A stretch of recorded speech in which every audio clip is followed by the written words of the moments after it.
아멘. 가끔씩 이제 우리 가정의 둘째 공부를 좀 봐주면서 깨닫게 되는 게 있습니다. 새로운 지식이 들어온다는 게 뭔가를 봤더니요, 단순하게 내 기존의 지식 위에 새로운 지식이 쌓이는 게 아니더라고요.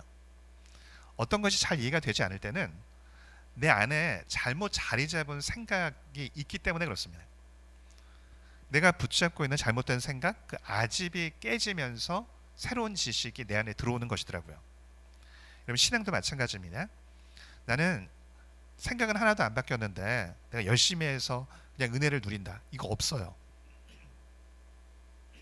신앙이 자란다고 하는 것은 내 중심적인 생각이 깨지면서 은혜를 누리게 되는 겁니다.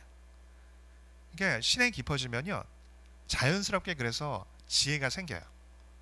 이 사람이 깊이가 생겼다, 이런 말을 듣게 된다고요.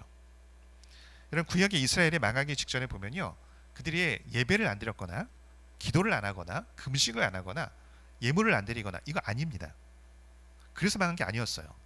열심히 할 거를 간절하게 했다고요. 근데 왜 망합니까? 하나님 뭐라고 말씀하시냐면 내 백성이 지식이 없어서 망했다, 이렇게 말씀을 하시거든요. 뭔가 열심히 하는데 하나님이 누구신지, 하나님이 나에게 무엇을 원하시는지 이것에는 관심을 기울이지 않았다는 겁니다. 내가 원하는 것에만 딱 관심을 집중하고 있었다고 하는 것이죠. 이런 망하기 직전에 이스라엘이 안 깨지는 생각이 있었어요. 그게 뭐냐면요, 이 생각입니다. 하나님은 우리를 특별하게 사랑하신다고, 하나님의 선택을 입은 그 민족이 바로 우리다, 이 생각을 하고 있었습니다. 그리고 하나님께서 나를 이렇게 사랑으로 선택을 하셨기 때문에 우리를 무조건 보호하고 지키실 것이다, 이 생각을 했습니다. 여러분, 지금 얘기한 게 이게 틀려요? 다 맞아요. 여러분, 이 당시에 이스라엘을 하나님께서 선택한 유일한 민족이라고요. 하나님께서 구원하겠다고 작정한 유일한 민족, 그 수많은 민족 중에서 유일하게 선택한 민족이었다고요. 그리고 하나님을 섬기는, 하나님을 예배하는 성전이 이스라엘에만 있었어요, 전 세계 중에. 여러분, 하나님께서 특별히 사랑하시고 복을 예비해 놓으신 거 틀린 게 아니잖아요. 맞잖아요. 근데 문제가 뭐예요? 그 복이 어떻게 임합니까? 하나님의 백성이라는 정체성을 가지고 그 사명을 따라 살 때 주어지는 것이거든요. 근데 이들은 뭐라고 생각하냐면, 사명을 놓쳐버려도, 자신의 정체성을 잃어버려도 우리는 특별한 민족이니까 하나님께 결국은 보호하시고 지키시고 복을 주실 것이다, 이렇게 여겼던 겁니다. 그래서 그게 아니라고 선지자들이 계속 싸우거든요. 이런 마태복음 10장에 오늘 이 말씀을 우리 1절부터 다 읽진 않았지만 12제자를 처음으로 공식적으로 파송하는 장면이에요. 1절에 뭐라고 말씀합니까? 12제자를 부르사 더러운 귀신을 쫓아내며 모든 병과 모든 약한 것을 고치는 권능을 주시니라. 여러분, 1절 읽으면 제일 먼저 들어온 게 뭡니까? 권능이지 않아요? 귀신을 쫓아내고 병 고치는 권능. 근데 그 앞서서 나온 동사가 뭡니까? 부르사예요, 부르사. 부르심이 먼저고요, 권능은 나중입니다. 권능이 독립적으로 주어지는 게 아니에요. 사명을 따라갈 때, 그 부르심을 따라갈 때 주어지는 것이 권능이거든요. 하나님 은혜도 동일합니다. 부르심을 따라갈 때 주어지는 게 은혜예요. 예수님께서 12제자를 부르시면서 2절부터 4절까지 보면요, 한 명 한 명씩 호명을 하세요. 여러분, 왜 굳이 이름을 다 부르십니까? 익명의 군중이 아니라는 겁니다. 인격 대 인격으로 지금 부르시는 거예요. 한 명 한 명 그들을 아시고 부르신다라고 말씀하는 겁니다. 우리도 마찬가지죠. 한 명 한 명 하나님께서 우리를 인격적으로 교제하면서 부르시는 거거든요. 그러나 우리는 알죠. 이 제자들이 얼마나 미숙한지, 얼마나 실패투성인지. 베드로만 해도 수제자인데도 불구하고 예수님을 3번씩 부인하지 않습니까? 또 거기에 이 명단에 보면 예수님을 팔아먹은 가룟 유다도 명단에 들어가 있어요. 너무 미숙하죠. 여기 이때 예수님과 지금 함께 사역을 시작한 지 한 1년, 2년 요 사이거든요. 여태까지는 어때요? 지금까지는 예수님이 하시는 걸 옆에서 보조를 했어요. 근데 이제 예수님이 나 말고 너희들만 가봐. 그리고 12명이 함께 가지 말고 둘씩 짝지어서 가봐. 얼마나 떨렸겠어요. 본인들이 얼마나 미숙한지 아는데, 인간적으로, 인격적으로, 능력적으로 너무 미숙한 걸 아는데 예수님이 2명씩 짝을 지어주면서 너희끼리 나가서 한번 복음을 전해봐, 이 말씀을 하시는 거예요. 근데 그뿐만이 아니에요. 16절에 보면 뭐라고 말씀하냐면 양을 이리떼 가운데 보낸 것과 같다고. 지금 환영하는 사람들만 있는 게 아니잖아요. 적대적인 사람들도 있거든요. 그 사이에 너희를 핍박하는 사람들도 있을 거야. 그 사이에 들어가야 돼, 이 말씀을 하세요. 여러분, 이리떼 가운데 들어가려면 여러분 사자나 호랑이 정도는 아니어도 적어도 늑대 정도만큼은 준비를 해야 되지 않겠어요? 그 정도는 좀 철저하게 준비하고 가야 되지 않겠어요? 근데 예수님 뭐라고 말씀하시냐면요, 너 사자, 호랑이, 늑대 흉내내지 마. 양으로 가야 돼. 양으로 존재해야 돼. 이 말씀을 하시는 거예요. 여러분, 제가 사역을 하면서 깨닫게 되는 게 있어요.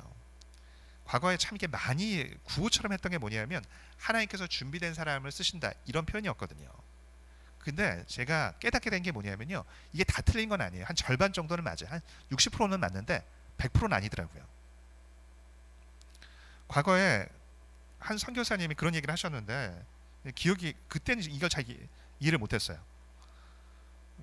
이렇게 표현하는 거예요. 누가 봐도 정말 이렇게 잘 준비된 그 사역자들이 있는데, 선교사님들이 있는데 기대를 많이 했는데 이상하게 끝까지 사역을 잘 못하더라고. 그 잘 준비된 분들이 스펙이든 뭐고 너무너무 잘 준비가 됐는데, 훈련이 됐는데 이분들이 이상하게 끝까지 사역을 못하고 포기하게 되더라는 거예요. 저는 들을 때는 저게 진짜 맞는 얘기인가? 그냥 그분에게만 갖고 있는 어떤 독특한 경험이지 않을까, 이렇게 생각을 했거든요. 근데 깨닫게 되는 게 이게 맞아요. 왜요? 누가 봐도 너무 잘 준비된 사람은요, 결국 하나님 의지하지 않아요. 자기 의지합니다. 준비된 자기 자신을 의지하게 되더라고요. 그러면요 결국 실패합니다. 만약에 준비된 사람을 쓰신다고 하면요, 제자들 이때 예수님께서 둘씩 짝지어서 파송하면 안 돼요. 근데요, 이들은 너무너무 겸손하게 갔을 거예요. 왜요? 내가 너무 준비가 안 돼 있잖아요. 인격적인 면에 있어서건 내가 지금 뭐 예수님과 거한 지 오래되지도 않았는데. 더욱이 예수님이 이때 또 뭐라고 얘기하십니까? 9절 10절에 보면요, 너희 전대에 금이나 은이나 돈 가지지 말고 여행을 위하여 배낭이나 두벌 옷이나 시나 지팡이를 가지지 말라고. 이는 일꾼이 자기의 먹을 것 받는 것이 마땅하다고. 무슨 얘기예요? 네가 준비할 거 다 내려놓으라는 거예요. 무방비 상태로, 정말 무방비 상태로 보내요. 여러분, 물질이 조금이라도 있으면 여차하면 내가 좀 의지할 게 생기잖아요. 또 사람 아는 사람이 있으면 조금 의지할 게 있잖아요. 지금 누구를 만날지도 모르는 거예요. 네가 가서 정말 핍박 당하고 굶다가 올 수 있는 거거든요. 지금 적대적인 사람들이 있는데 누군가가 나를 환영해서 내 삶을 책임져 주는 사람을 만나게 될 거란 얘기거든요. 이게 여러분, 이게 얼마나 황당하겠어요. 진짜 아무것도 준비가 안 되는 거예요. 뭔가 확실한 게 아무것도 없어요. 지금 나도 내 꼴을 보니까 아니고, 상황도 뭔가 붙잡을 수 있는 상황도 아니고, 뭔가 돈도 하나도 갖고 가지 말라고 얘기하시고, 정말 철저하게 하나님만 붙잡고 떨 수밖에 없는 상황이에요. 이런 하나님이 지금 예수님께서 이렇게 말씀하실 때 정말 가르치고 싶어 하신 게 있어요. 그게 뭔지 아세요? 하나님을 붙잡고 떠는 겁니다. 이게 정말 중요하더라고요. 여러분, 다시 말씀드리지만 중요한 건 순서입니다. 부르심이 있고 능력은 뒤에 따라가요. 나를 부르시고 그 부르심에 충실한 거예요. 그냥 앞에 눈에 보이는 게 없는데 하나님께서 나를 부르셔서 가라고 하니까 아무것도 확실한 건 없는데, 붙잡을 건 아무것도 없는데 그냥 가는 겁니다. 그러면요 그 가운데 능력이 주어져요. 내가 내 꼴을 보니까 도저히 안 돼요. 이건 할 수 있는 게 아니에요. 내 능력 바깥의 문제예요. 근데 하나님이 하라고 하세요. 근데 그 두렵고 떨림 가운데 순종할 때 능력이 주어진다고요. 하나님은 그냥 하나님을 그냥 믿고 그냥 담백하게 따라가는 사람을 원하시더라고요. 많은 사람이 갖고 있는 대표적인 착각이 이거예요. 하나님의 일을 할 때 이런 사람을 원하더라고요. 굉장히 자신감 있고 그리고 담대하고 그래서 막 선포하고 이런 모습을 어떤 이상적인 어떤 모습으로 생각을 하더라고요. 여러분 가끔은 이럴 수 있어요. 근데 여러분 이건 일반적인 거 아니에요. 대개는 어떻게 하는 거예요? 떨면서 하는 거예요. 하나님 앞에서 떨면서 하는 겁니다. 내 손에 붙잡을 게 없기 때문에 하나님만 붙잡으면서 떨면서 하는 겁니다. 더욱이 경험이 쌓이더라도 나중엔 그 경험을 의지하게 되거든요. 그것도 내려놔야 돼요. 경험이 쌓이고 뭔가 내가 예측이 가능한 어떤 단계가 와도 하나님 붙잡고 떨면서 하는 것을 하나님께서 원하시더라고요. 바울이 고린도전서 2장 3절에 이렇게 말씀합니다. 내가 너희 가운데 거할 때 약하고 두려워하고 심히 떨었다고. 바울도 이런 때가 있었어요. 내가 너무너무 떨렸다고, 너무너무 무서웠다고, 너무너무 자신감이 없었다고. 왜요? 고린도 선교 직전에 아덴 선교에서 원했던 결과가 안 나왔거든요. 바울이 자신이 없는 거예요. 근데 바울이 이렇게 하더라고요. 약하고 두려워하고 떨면서 이걸 없애려고 하지 않아요. 인위적으로 난 할 수 있어. 내가 누군데? 난 할 수 있는 사람이야. 내가 자신감 있게 하면 될 거야. 세상에서 이렇게 얘기하잖아요. 바울은 그렇게 안 해요. 그 떨림을요 받아들입니다. 그 다음 절에 이렇게 얘기해요. 내 말과 내 전도함이 설득력 있는 지혜의 말로 하지 아니하고 다만 성령의 나타나심과 능력으로 하여 너희 믿음이 사람의 지혜에 있지 아니하고 다만 하나님의 능력에 있게 하려 하였노라. 자신이 지혜가 있는 사람이잖아요. 지식에 있어서는 남부럽지 않은 사람이거든요. 자기가 그 지식을 하지 않겠다는 거예요. 지혜의 말로 하지 않겠다는 거예요. 성령의 나타나심과 능력으로 하기를 원한다고. 근데 그걸 어떻게 하는 거야? 떨면서 하는 거예요. 내 능력이 아니니까. 내 능력이면 떨 필요 없죠. 그 떨리도록 둔 거예요. 사람 앞에서의 떨림, 내 부족 때문에 떨리는 것을 바꾸는 거예요. 방향을. 하나님 앞에서의 떨림으로. 그 떨림 가운데 하나님을 전적으로 의지하고 싶었기 때문에 그래요. 그 가운데 그렇게 떨 때 하나님의 능력이 나에게 임한다는 걸 알거든요. 여러분 내가 하나님의 일을 하는데 이 정도면 내가 너무 잘 준비되었다. 여러분 이 느낌이 올 때까지 기다릴 수 있어요. 여러분 이런 경우는 이런 분들 은근히 많은데 이러면 절대 아무 일도 못합니다. 내 상식을 넘어서는 일이 삶에서 안 나타날 거예요. 왜요? 그만큼 준비도 안 되지만요. 만약에 그만큼 내가 너무 잘 준비해서 그만큼 준비하면 하나님 앞에서의 떨림을 멈추게 된다고요. 내 능력을 의지하게 된다고요. 그래서 하나님의 능력이 임하는 걸 보지 못해요. 열심히 해도. 그래서 하나님의 은혜와 능력을 살려면 하나님 앞에서 내 부족을 고백하면서 떠는 것. 여러분 이거 그냥 안 돼요. 이거 배워야 되는 거예요. 이 영적인 가문이요 배워야 되는 거예요. 내가 할 수 있어도 나는 못합니다라고 고백하면서 하나님만 의지하는 거 이거 배워야 된다고요. 물론 하나님 앞에서 최선을 다해서 준비하십시오. 다시 말씀드리지만 그 준비도 떨림 가운데 준비해야 되고요. 준비되고 나서도 하나님 앞에서 떠셔야 됩니다. 왜요? 결국 그 열매는 내 손에 있지 않으니까요. 이게 진짜 준비예요. 이게. 여러분 이때 나중에 보면 예수 앞에서 이 제자들이 그 많은 능력이 나타났었거든요. 그래서 그 자랑하는 장면이 나타난단 말이에요. 근데 재미있는 건 이후에 예수님께서 이제 변화산에 3명의 제자들 베드로, 야고보, 요한 데리고서 올라가셨을 때 밑에서 귀신을 못 쫓아내요. 여러분 이전에 훨씬 더 미숙했을 때 2명씩 갔을 때도 쫓아냈잖아요. 근데 지금 9명이 있는데 못 쫓아내고 있어요. 그리고 막 사람들하고 싸우고 있다고요. 왜 못 쫓아냈을까요? 이전에 더 미숙할 때는 됐는데 경험도 쌓이고 이제 뭐 연륜도 되고 숫자도 더 많고 근데 왜 못 쫓아내죠? 익숙해져서 경험 의지했기 때문에 그래요. 여러분 나중에 제자들이 예수님께 물어봐요. 왜 우리가 했는데 못 쫓아내냐고. 예전에 쫓아냈었으니까. 근데 예수님이 이런 표현을 쓰시거든요. 기도에는 이런 유가 나갈 수 없다고. 혹은 기도와 금식 외에는 이런 유가 나갈 수 없다고. 여러분 여기서 기도 금식을 얘기하실 때 이건 문자 그대로 너 열심히 더 기도하고 더 금식해야 돼. 이런 의미가 아니에요 이게.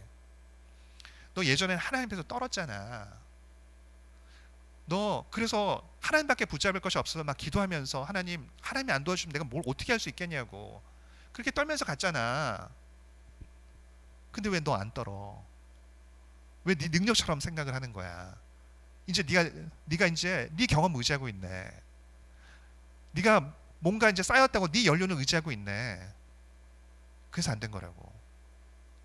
지금 예수님 그 얘기를 하시는 거거든요. 왜 하나님께서 원하신 거냐? 단순한 순종이에요. 단순한 순종이라는 건 계산이 안 되는 거예요.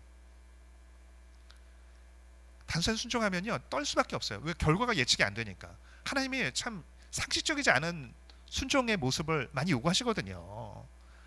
상식으로 하면 그렇게 하면 안 된다고요. 상식으로 하면 이 세상을 따라가야 돼요. 이 세상의 법칙을 따라가야 돼요. 1 더하기 1은 2를 따라가야 한다고요. 근데 하나님 그거 내려놓으라고 하세요. 단순하게 순종하라고. 그리고 그렇게 단순한 순종 가운데 열매가 맺어집니다. 여러분 좀 오래전 기억이겠지만 국사책에서 이 제너럴 셔머노 대동강변에서 이제 그 많은 사람들이 죽게 되죠. 그 상선이 불태워지고 그때 이제 27살의 토마스 선교사가 거기에 타고 있었거든요. 거기서 이제 순교를 합니다. 순교하면서 이제 예수 얘기하면서 성경책을 전달하거든요. 근데 여러분 상식적으로 생각해 보세요. 이게 얼마나 어처구니 없는 상황인지. 여러분 그 당시에 이 미국에서 조서 온다는 건 그냥 뭐 며칠 사이에 올 수 있는 게 아니에요. 내 삶을 불태우겠다고 하나님 앞에서. 내가 하나님 앞에 너무 거룩한 뜻을 품었는데 진짜 너무 그 당시에 미개했던 나라, 우상에 가득히 채워졌던 그 나라 복음을 전해보겠다고 왔는데 제대로 선교도 못 해보고 순교를 했어요. 근데 할 수 있는 게 뭐냐면 그때 그냥 예수 얘기하면서 성경책 전달하는 거였거든요. 그렇게 하고 순교를 하신 거예요. 상식적으로 이건 너무 어처구니 없는 얘기죠. 근데 이게 열매를 맺거든요. 그때 성경책을 전달받고서 여관방에 벽지 대신 붙인 거예요. 성경책이 좋잖아요. 근데 재밌게도 그거 읽고 회심하는 사람들이 이렇게 많았다는 거 아닙니까? 누워서 보니까 이게 다 말씀인데. 그리고 이 선교사님을 순교를 시켰던 인물이 김충건이라고 하는 군졸이었거든요. 나중에 교회의 영수가 됩니다. 이제 오늘날 표현하면 이제 장로인 거죠. 그걸 내가 상식적으로 이렇게 하면 이런 열매가 맺힐 거고 하나님께서 이렇게 하실 거고 이거 아는 게 아니에요. 상식적으로 보면 이런 걸 하면 안 되죠. 너무 바보 같은 짓이죠. 이게 무슨 의미가 있겠어요? 근데 여러분 능력이 나타나는 건요 우리 속 안에 있지 않아요. 우린 그 능력까지도 내 손에 붙잡고 싶다고요. 그래서 자꾸 능력이 먼저 들어와요. 아니에요. 부르심이 먼저고요. 순종이 먼저라니까요. 하나님은 우직하게 약사빠르게 살지 말라고. 너무 우직하게 살라고.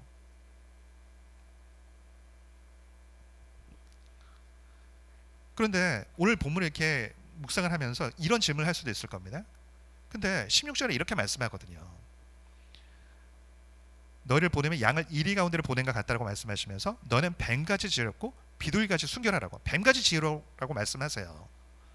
하나님께서 우리에게도 지혜롭게 살라고 말씀하지 않았냐고. 여러분 우리가 지혜를 생각할 때 자꾸 이런 생각을 할 수 있어요. 어려움을 딱 미리 캐치해서 그 피해가는 능력이라고. 근데 여러분 예수께서 말씀하신 지혜는요 그런 지혜 아니에요. 세상 사람들 기독교인 욕할 때 뭐라고 욕합니까? 너무 약삭빠르다고. 말은 그럴듯한데 결국 자기에게 너무 재빠르다고. 조금 더 손해보고 싶어 하지 않는다고. 여러분 예수님께서 주시는 지혜가 그런 지혜라면요 이 욕이 합당하죠. 예수님께서 말씀하시는 오늘 말씀처럼 뱀같은 지혜가 그런 지혜라고 한다면 그 욕이 합당하죠. 그럼 하나님 주시는 지혜는 세상 지혜와 다릅니다. 오늘 본문을 묵상해 보면요, 이 지혜가 우리가 생각했던 세상의 지혜가 아니에요. 첫 번째는 뭐냐면요, 어려움을 취사 선택하지 않고 받아들이는 지혜입니다. 피하는 지혜가 아니고요, 받아들이는 지혜라고요. 하나님의 제자들을 파송하시면서 지금 지혜를 말씀하시면서 어려움을 면제시켜 주겠다, 너가 내 뜻대로 하면 어려움 다 면제시켜 줄게, 아니에요. 뱀 같은 지혜를 말씀하시면서 17절 이하에 뭐라고 말씀하십니까? 너희를 공에 넘겨줄 거라고, 회당에 채찍질 할 거라고, 임금들에게 끌려갈 거라고, 내가 너희를 박해서 면제시켜 줄게라고 하지 않으세요. 오히려 그 박해가 얼마나 심각한 것인지를 하나하나 다 설명을 하십니다. 이게 무슨 지혜예요? 세상 지혜는 위험 미리미리 예측해서 피해가는 거거든요. 근데 하나님의 지혜는 뭐예요? 하나님이 나를 이 자리에 보내셨다면 그 고난까지도 품고 가라는 겁니다. 여러분, 이거를요 단순히 어떤 순교, 핍박 이런 상황에서만 생각하면 안 돼요. 우리의 삶도 동일합니다. 이 원리가. 여러분, 하나님께서 우리의 삶에 허락하신 인생의 결이 있어요. 인생의 결이 있다고요. 근데 여러분 하나님께서 허락하는 그 결 마음에 드세요?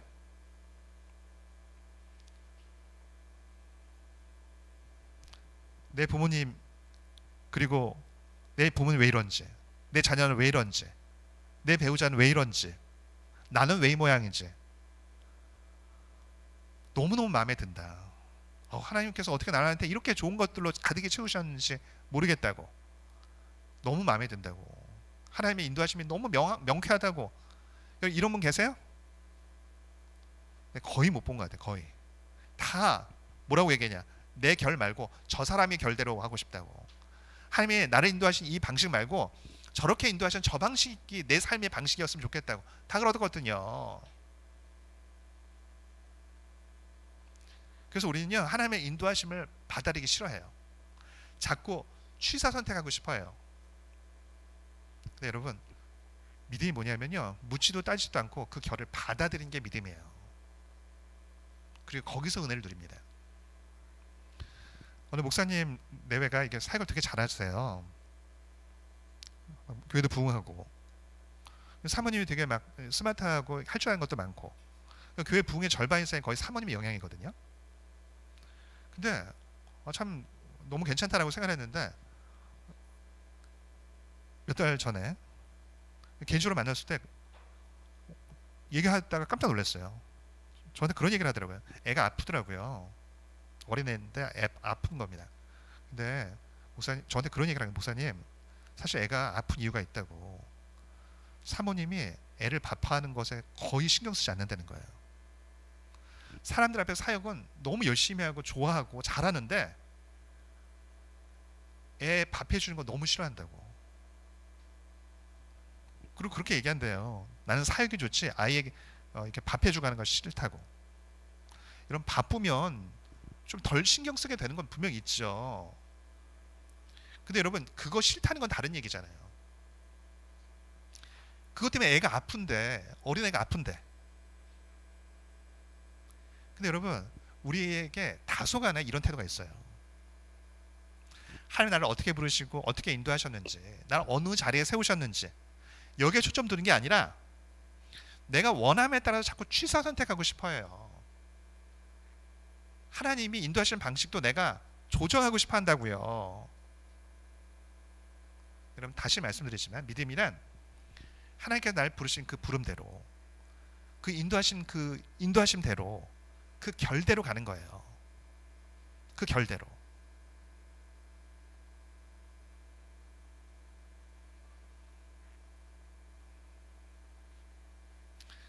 오늘 11절 말씀에도 이렇게 얘기하거든요. 어떤 성이나 마을에 들어가든지 그 중에 합당한 자를 찾아내서 거기가 떠나기까지 거기서 머물라고.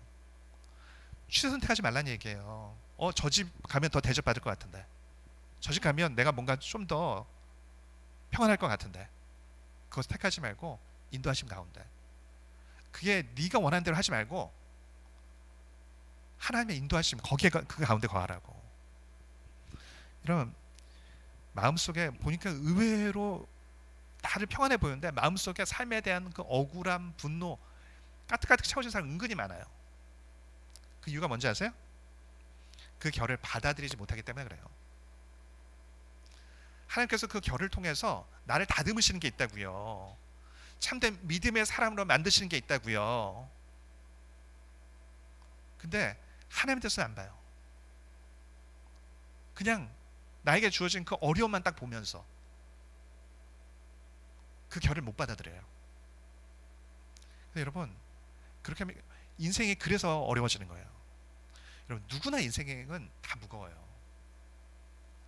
근데 어떤 사람은 무거움 가운데도 성숙해지고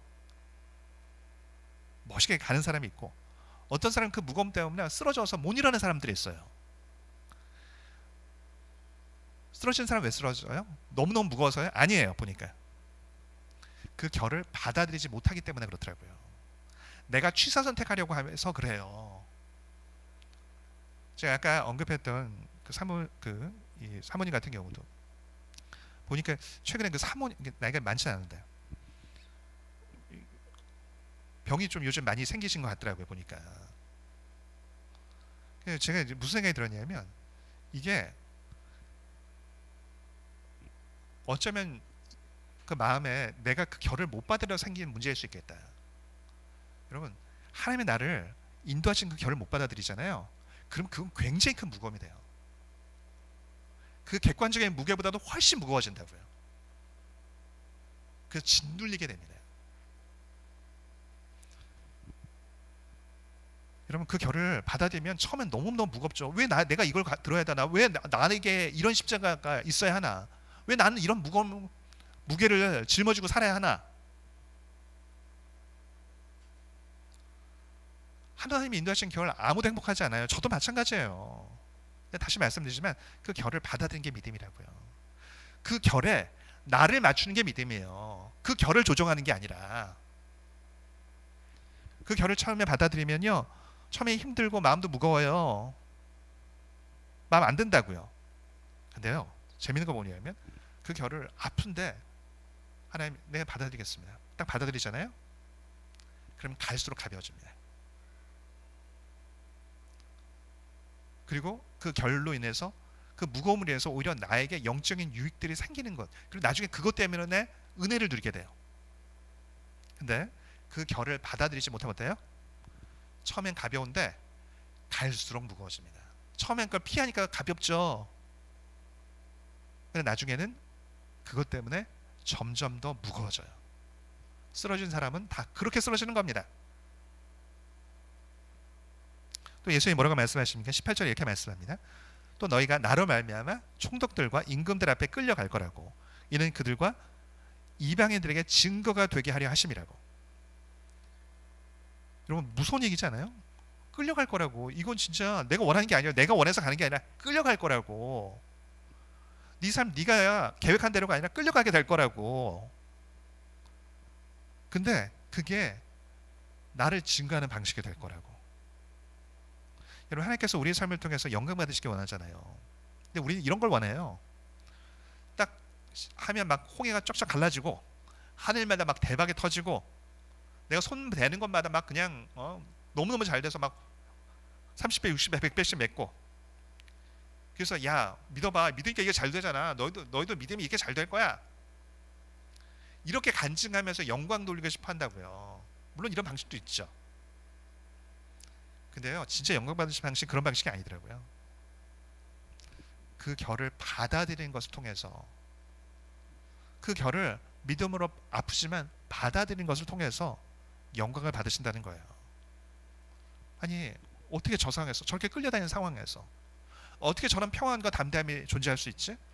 아니, 저 어려운 상황 가운데 왜 저 사람은, 나 같으면 벌써 수행 꼴딱꼴딱 넘어갔을 텐데 왜 저 사람 저렇게 평안함이 있지?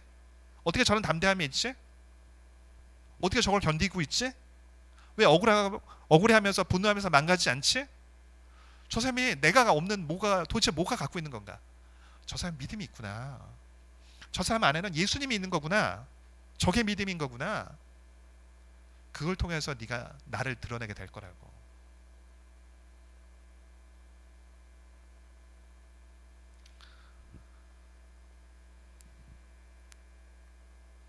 뱀과 같은 지혜의 두 번째는 뭐야? 한두 번 견디다가 포기하는 것이 아니라 끝까지 견디는 지혜입니다. 22절에 뭐라고 말씀합니까? 너희가 내 이름을 알면 모든 사람의 미움을 받을 거라고. 인정받고 칭찬받는 게 아니라 미움받을 거라고. 근데 끝까지 견디는 자는 구원을 받을 거라고. 여러분, 이 견딤은요, 단순하게 참아보자, 인내심을 견뎌보자, 이렇게 몇 번 하다가 넘어져요. 다 결단을 처음에 하거든요. 해보면 안 되더라고요. 해보면 인내심을 견디는 게 아니에요. 예수님이 28절 이렇게 말씀하십니다. 몸은 죽여도 영혼은 능히 죽이지 못하는 자들을 두려워하지 말고 오직 몸과 영혼을 능히 지옥에 멸할 수 있는 이를 두려워하라고. 무슨 얘기예요? 내 몸에 신경 쓰는 사람, 이 사람은 끝까지 못 견뎌요. 결국엔 내가 몸 죽어도 하나님이 나를 살리실 것이라고 하는 것. 즉 예수님께 궁극적인 가치를 두는 사람, 그럴 때 인내가 가능하더라고요. 내 하나님 한 분을 만족하겠다고. 그럴 때 그 어려움 가운데 인내가 가능합니다. 세 번째 지혜가 뭐예요? 지금 내가 서 있는 곳 가장 가까운 곳에서 순종하는 지혜입니다. 5절 6절에 이렇게 말씀을 하죠. 이들을 파송하시면서 뭐라고 얘기하시냐면 이방인의 길로도 가지 말고 사마리아인의 고래도 들어가지 말고 오히려 이스라엘 집에 잃어버린 양에게로 가라고. 메시지 성경 한번 보여주세요. 제가 한번 읽어드릴게요. 예수께서 12명의 추수할 일꾼을 보내시며 이렇게 당부하셨다. 믿지 않는 자들을 회심시키려고 먼 곳부터 다니지 마라. 공공연한 적과 거창하게 싸우려 들지도 마라. 바로 여기 가까이 있는 잃어버린 사람들, 혼란에 빠진 사람들한테 가라.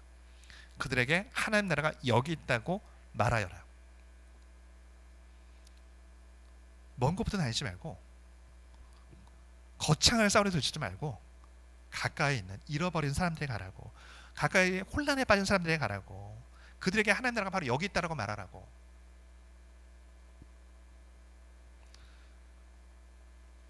그 목적이 이끄는 삶에서 내용에 이런 내용이 있습니다. 당신의 세계 선교를 시작하기 전에 먼저 당신의 예루살렘부터 시작하라. 예수님은 제자들의 먼 곳부터 가지 말고 가까이 있는 잃어버린 사람들에게 가라고 이렇게 말씀하셨다는 거예요. 여러분, 저도 단기 선교 가서 정말 이렇게 특별한 은혜를 많이 누렸던 사람인데 그때 이제 그 소명도 깨닫고 했었는데 근데 보니까 단기 선교 간다고 다 은혜를 누리냐? 그렇지 않더라고요. 확률이 높긴 한데 다 누리는 거 아니에요. 가서 실망한 사람도 은근히 많아요. 근데 어떤 사람이 은혜를 누리고 어떤 사람이 실망할까요? 선교를 나가니까 마음을 먹고 막 기도로 사모함으로 준비를 합니다. 그 가운데 내가 정말 잘 섬겨봐야 되겠다. 정말 하나님 앞에 이 영혼을 드려봐야 되겠다. 이렇게 마음 먹고 섬길 자세를 갖게 되죠. 그 마음 가운데 은혜를 누리게 되는 거예요. 근데 못 누리는 경우는 되게 어떠냐? 선교지 자체에 은혜가 있다고 생각해요. 아니에요. 여러분, 찾아가는 사람이야 우리가 이제 그쪽에 선교지만 거기는 그 사람들 입장에서 거기는 생활 터전이에요. 그 땅에 자체에 은혜가 있다면 아예 선교하러 나가신 분들은 다 충만하겠죠. 아니거든요. 근데 어떤 사람이 은혜를 누려요? 그 자리에서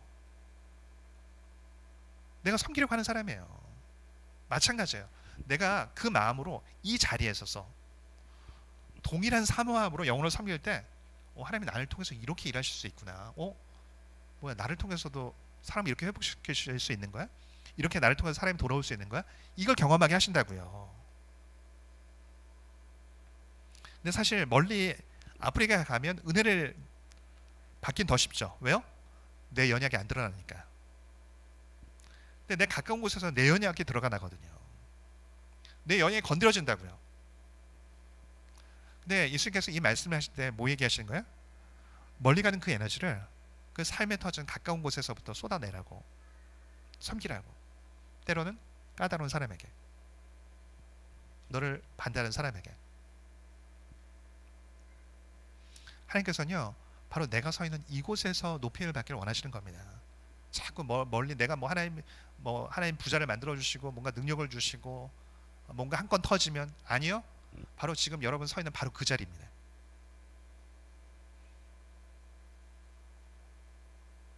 스펄전 목사님 이 표현을 쓰시거든요. 당신이 아프리카 선교를 꿈꾸기 전에 먼저 당신의 아이들이 예수를 믿는지 당신 이웃이 구원받았는지 확인하라고. 사탄은 사람을 가장 가까운 의무로부터 멀어지게 만들 때 가장 크게 웃는다고. 가장 가까운 의무부터 하라고. 너에게 주어진 그 결을 먼저 받아들이라고. 여러분 뭔가 대단한 거 여기서 뭔가 대단한 걸 하라 이거 아니에요. 하나님이 지금 나에게 하라는 그 작은 한 가지 있어요.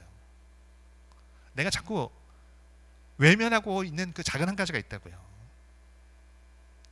토마스 선교사님 그냥 할 수 있는 게 예수 얘기하면서 성경책 주는 거 외에는 할 수 있는 게 없었거든요. 그 유일한 걸 했을 때 내가 이렇게 하면 열매를 크게 맺겠지가 아니라 내가 전한 사람이 막 복음을 받아들이고 교회 영수가 되고 이거 생각한 게 아니에요. 할 수 있는 그 작은 거 한 거예요. 그 순종의 능력을 부으신 겁니다. 결과 알고 하는 게 아니에요. 우리의 삶도 동일합니다. 내 삶의 자리에서 받아들여야 할 것들이 있어요. 삶의 자리에서 끝까지 예수님께 소망을 두고 견뎌야 할 것이 있다고요. 내 삶의 자리에서 순종해야 할 그 한 가지가 있습니다. 지금 마음속에 떠오른 그 한 가지. 그거 하면 됩니다. 자꾸 포장하고 뭔가 나중에 한 것 아니요. 그 작은 것에서부터 시작하는 겁니다. 그 작은 섬김부터 시작하는 겁니다. 그 작은 견딤부터 시작하는 거라고요. 바로 그 하나님이 그렇게 우리에게 열매를 맺으라고 하시는 겁니다. 깨닫게 된 게 어마어마한 열매가 처음부터 어마어마한 열매로부터 시작한 게 아니라 너무너무 보잘것없는 데서 시작을 하더라고요. 다 보니까. 그게 자꾸 눈덩이처럼 커지는 겁니다. 여러분 특별한 사람이 아니라 바로 그 작은 일에 순종하는 사람이 되십시오. 그리고 그걸 하나님 앞에서 순종하십시오. 그걸 통해서 하나님께서 영광 받으시는 복 있는 삶 되시기를 축복합니다.